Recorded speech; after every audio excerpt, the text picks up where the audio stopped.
Welcome back, everyone. It's the afternoon portion of Middays is now live from the Element Wealth studio on this Friday, y'all. Welcome to the program now, the Central District Transportation Commissioner, Commissioner Willie Simmons.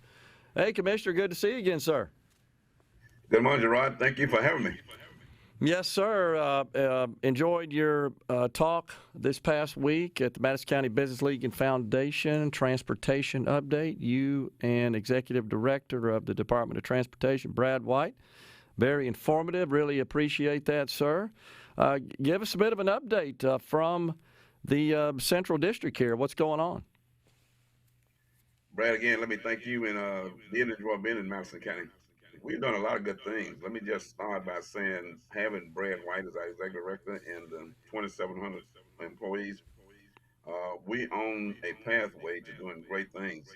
Thanks to the legislative body, who has given us the largest budget that we have ever had, $1.4 billion.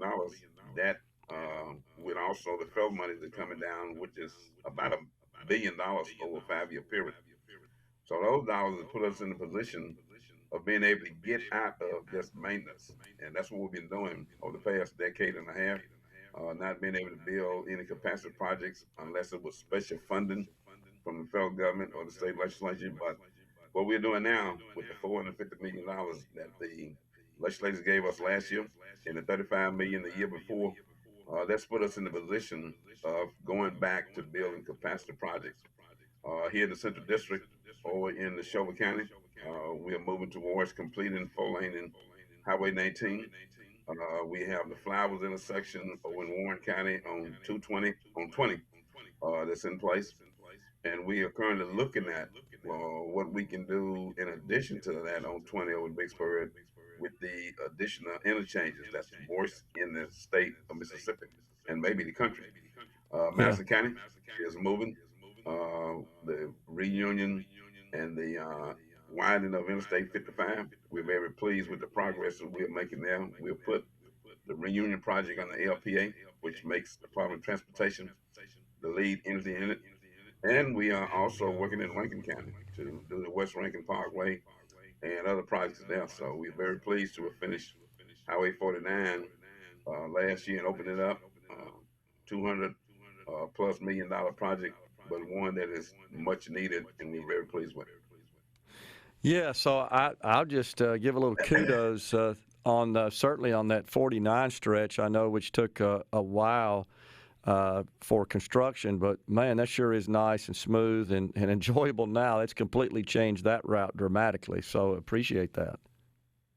Gerard, what was good about that one, the way in which it was designed and the way in which our staff worked it, with all those businesses right on the right of way. We didn't have to uproot many of those businesses and expanded the lane so that you can move now going toward the coast and into Florence, Mississippi much, much faster and safer. Yeah, no doubt about it. So one of the things you shared, just talking about inside the district here, that you shared with us, you and Director White, at this event we had in Madison, was the stretch in Warren County along I-20 in need of, I guess, renovation and just upgrading. $1 billion, is that right? To fund that.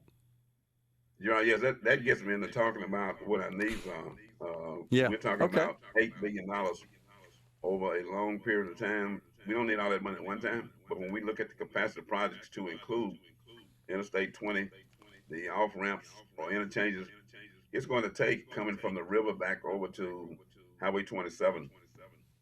Those interchanges to improve, we'll be looking at about $1 billion just in that area to do that. And it's something we're going to have to do. But we're working with the federal government now to do an assessment to see just exactly how we're going to work that to make it safe and be able to move the customers and the cargo going through that area.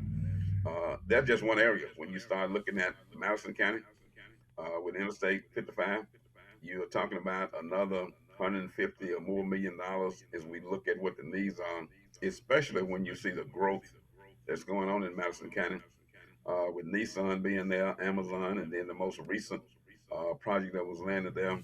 That's just going to add to the demands on Interstate 55 as well as Highway 463 22, 16, Highway 51.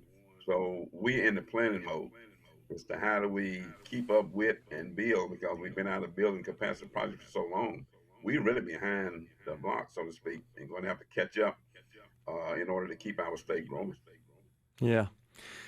So the message I heard on this past Wednesday, Commissioner, was that the you and the other commissioners and Director White are looking for an additional source of funds to cover the cost of both capacity and maintenance projects here in the state. That's what I heard, and Yes, I've heard some suggestions along those lines. Perhaps earmark some of the sales tax revenue that currently, of course, gets shared between the municipalities and the state, and maybe some other ideas as well. Was that accurate the way I described that message I heard Wednesday? you I'm rating you as a good spokesperson because you put on a good show every day in your communication and the way you were able to deliver it. But you're a good listener also. You heard us exactly right in what you just explained. We need going back to capacity about $8 billion. We need somewhere in the neighborhood around 300 million a year to just help maintain what we have. So you can talk about $600 million for capacity and maintenance of our highways that are needed. Now, how we get there? We the commissioner, and I'm so grateful to have Commissioner Busby and Commissioner Caldwell, and we all three see the same thing along with Brad and the staff and others as to what those needs are. We have a 3-year plan that we pull from our Vision 21, which is what the legislature passed in 2002, I believe it was. That plan, when we look at the capacity projects over the state that we have put in the 3-year plan, we're talking about an $8 billion need. Now, how do we get that money?